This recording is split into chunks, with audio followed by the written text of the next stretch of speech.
Welcome back to Vocab Prescription, where I teach you simple words, phrases, and idioms to use in day-to-day conversation and make you sound smarter. Today we are covering the word proponent.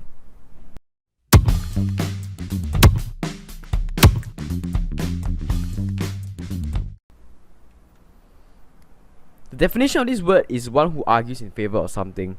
You can say a person who is described as a proponent is someone who publicly supports something. It could be a law, it could be a policy, etc.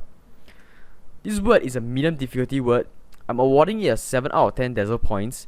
You can use it in semi-formal to formal situation. It's not really well suited for less important topics. Here are some of the reasons I personally love this word. Firstly, it's really easy to replace some of the common words to fit into a conversation. Here are 3 common words you can start replacing with. The first word is fan. So instead of saying I'm a big fan of da da da, you can instead say I'm a big proponent of da da da. The second word is supporter. So instead of saying he had been a long time supporter of da da da, you can say he had been a long time proponent of da da da. The third word you can also replace it with advocate. So strong advocate, strong proponent. Secondly, by using the word proponent, it makes you sound more intelligent. It is not a very common word people use in conversations, yet it won't come across as a big word. It is easy for people to guess the meaning of the word from context. It also implies a stronger personal attachment to whatever subject you're talking about. It establishes the fact that you care about the subject very much, as compared to, let's say, if you say, I'm a big fan of tax cuts, I'm a big supporter of tax cuts. So the byproduct of that will be whatever subject you will be talking about will seem exponentially more important. As we said earlier, if you use the word, the subject will seem more important, at least to you. You'll set a more serious tone. This will result in people listening to you, allowing your point and your message to get across. This will increase the chance that the listener will hear your suggestion or advice. Overall, this will increase the success rate of furthering your agenda.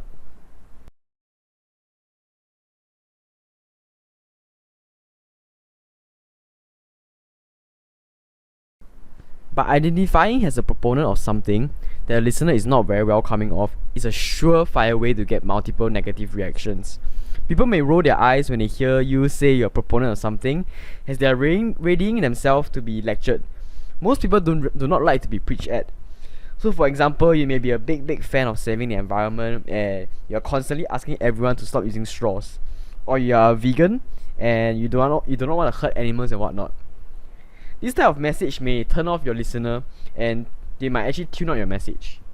Some of you might be saying, this is like a clear contradiction to my point under the pro section.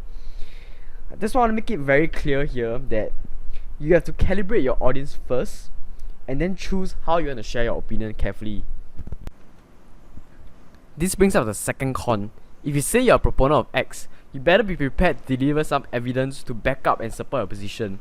You must be able to fend off the challenges and weaknesses of your topic, as now you've basically given yourself the authority. Imagine you're the only spokesperson in the group. As an authority in the space, people expect you to have the answers to common questions. This is where you must rise up to the occasion. This is terrible if you cannot handle the stress and pressure of being an authority. The last con is not all about you syndrome. So with this word, you might actually get addicted and start using it for a lot of other stuff. So if you abuse this word, you may actually sound very narcissistic. So in life, it's better to apply the golden rule of friendship, which is to be interested in other people rather than being interesting. So do not abuse the word. Reserve it for only your fiery passions. There are many ways to use proponent in life. I'm going to share with you 2 of the simplest, easiest ways to use this and apply it to your day-to-day conversations. So the first context is you want to share your opinion with the intent of furthering your agenda. So you can use a sentence opener like, as a proponent of whatever, or I'm a big proponent of da da da, or has a da da da, I'm a strong proponent of da da da. So for the last sentence opener, you can change it to like, as a teacher, I'm a strong proponent of whatever. So with this in mind, that as mentioned earlier, you must remember to do your homework before attempting, because your agenda is at stake. The second context is a more weird context in my opinion. Is to use it for like introducing people. So you can introduce people by first sharing one unique trait about them. So you can say stuff like David's a big proponent of da da da, or has a occupation, David's a big proponent of da da da. So this is a very classic way to like help introduce friends by sharing some of the one of the most unique trait about the person. Okay, now let's try to apply this context in some examples.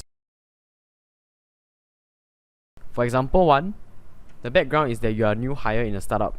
After the first week of constantly getting micromanaged by the CEO, you are fed up and are upset with the work culture.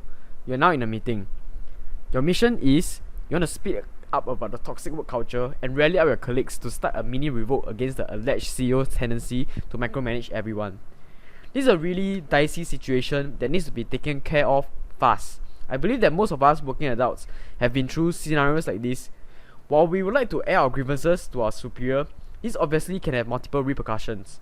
Thus, I want to make it clear that I'm not a professional career consultant, and this is just for a pure example sake in a learning English YouTube video. With that out of the way, I just want to add that I've actually been a victim of this. I once worked for a leader who micromanages everyone. To a point most of the time where we meet, he's constantly checking our work, whether it's design work such as logo or whatnot, or emails that are required to be sent. This is very frustrating, but that's neither here nor there. Back to the example, one way to implement Proponent in your public display of unhappiness can be the following. As a creative person, I'm a big proponent of freedom in my work. But sad to say, I haven't been allowed to showcase my creative expression under the guidance of you. I wish to provide the value I promised to deliver on day 0. Multiple studies have shown that micromanagement leads to stifled creativity in the workplace. As you can tell, in navigating scenarios like this, you might want to put yourself on a pedestal, give yourself the authority to speak up about something in your field. Please note that you have to support your subject with as much evidence as you can find, or your position will look really weak. In this case, you might have even committed career suicide. Okay, let's move on to example 2. The background is that you are at a networking event with your close buddy Thomas. You were early and have already made some connections. After what felt like an eternity, you spotted a lone figure near the food stand. It's Thomas. The mission is you want to introduce Thomas to some of the connections you have already mingled with. Classic situation. The occasion for you to introduce your friend has arisen. There are many different techniques to pull a friend into the conversation. I'll be going through the classic sharing one thing about your friend routine. Before we proceed any further, just a quick disclaimer, I'm not a professional networking specialist. I just have read tons of networking books in my free time. And this is just an example for use in a teaching English YouTube video. Okay, now that we got the disclaimer out of the way, one way of sharing a unique thing about your friend is to bring up what he is passionate about. This will give him a lot of material to maneuver about in his comfort topics. It is therefore highly advisable to discuss beforehand what each of your comfort topics are. Anyway, that's out of scope of what we need to learn today. Highly recommend you guys to pick up some networking book for yourself. So an example of how you can use Proponent to introduce your friend is, hey, let me introduce you to one of my business associate, Thomas Feeder. As a digital marketer, Thomas is a big proponent of search engine optimization. He's an expert in helping companies rank well in organic search.